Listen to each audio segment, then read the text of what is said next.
สวัสดีหมู่เพื่อนนักลงทุน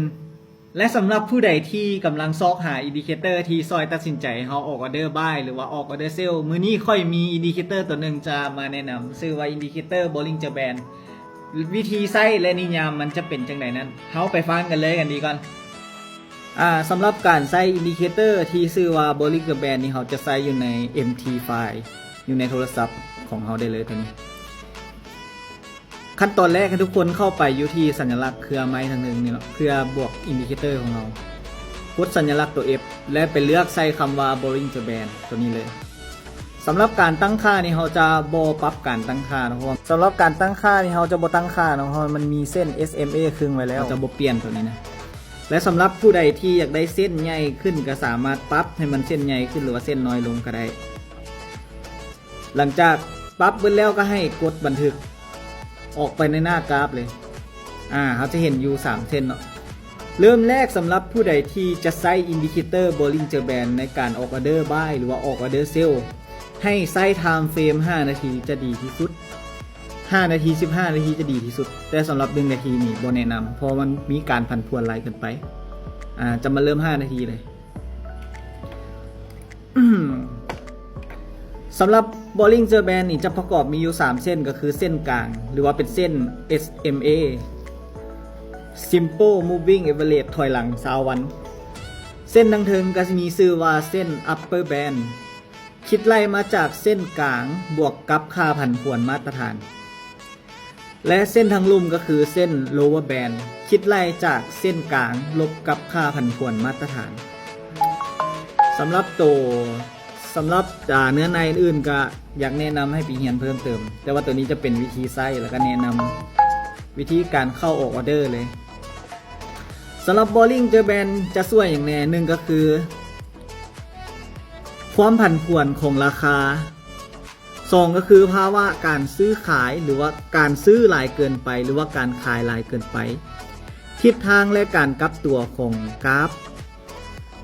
และข้อที่ควรจำก็คือ Bollinger Band นี่เป็นเครื่องมือที่มีประโยชน์หลายแต่ว่าข้อควรใช้ก็คือควรใช้กับอินดิเคเตอร์อื่นหรือว่าใช้กับการวิเคราะห์เทคนิคอื่นๆใส่พร้อมตัวนี้นะแต่ว่ารวมๆก็คือเส้นทางเทิงเนาะเขาสามารถใช้เป็นแนวต้านได้และเส้นทางลุ่มเขาก็ใช้เป็นแนวรับได้วิธีการใช้ก็คือรอท่าจังหวะที่เส้นกราฟหรือว่าแท่งเทียนเนาะคำมันแตะเส้นทางลุ่มนี่คือยกตัวอย่างมันรอท่ามันแตะหรือว่าง่ายๆเนาะยกตัวอย่างจากอดีตที่ผ่านมาก่อนมันสิแตะเนาะมันเสียเวลายกตัวอย่างว่าตัวนี้เมื่อกาแท่งเทียนมาแตะกับเส้นทางลุ่มนี่เขาสามารถที่จะบ้ายเพื่อเก็บกำไรได้และอีกด้านหนึ่งก็คือเวลาแท่งเทียนติดเส้นด้านถึงเขาสามารถที่จะเซลล์เก็บกำไรได้จะมาเบิ่งราคาปัจจุบันมันเลยดีก่อนเมื่อราคาแตะแล้วเส้นด้านลุ่มนี่เขากดบายฟับไปเนาะแผนเซตอัพในการใช้ Bollinger Band ก็คือ SL 1,000 จุดหรือว่า 1,500 จุดจะดีที่สุด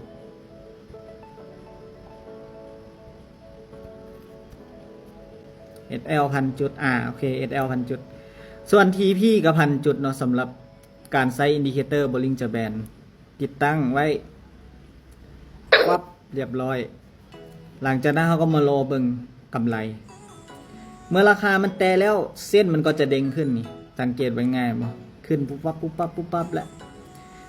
หรือว่าผู้ใดที่ใช้แผนเซตอัพตั้ง SLTP ไว้แล้วเขาบ่จำเป็นต้องมาเฝ้ากราฟก็ได้ลบไปกำไรมา$4ก็คือเก่านะวิธีการใช้ก็มีแต่ถ้าว่ามันแตะเส้นทางลุ่มให้เรากดบายส่วนว่าคันมันแตะเส้นด้านถึงแล้วไม่ให้เรากดเซลล์แต่สำหรับวิธีใช้นี่ขอแนะนำว่าต้องใช้ควบคู่กับอินดิเคเตอร์ตัวอื่นเช่นว่า RSI Divergence เพื่อคอนเฟิร์มออเดอร์ว่ามันสิกลับตัวแท้บ่เมื่อมันแตะเส้นแล้วเพราะว่าในโลกเฮานี่มันบ่มีอินดิเคเตอร์ตัวใดที่ช่วยในการเทรดได้กำไร 100%บ่มีตัวใดฟันธงได้ 100% ว่าเราจะได้กำไร 100% ฉะนั้นเราควรศึกษาแล้วก็เรียนรู้ตื่มเพื่อบ่ให้เป็นเหยื่อในตลาด Forex นี่เนาะสำหรับการใช้อินดิเคเตอร์ Bollinger Band ก็จะประมาณนี้ขอขอบใจแล้วมาเจอกันคลิปหน้า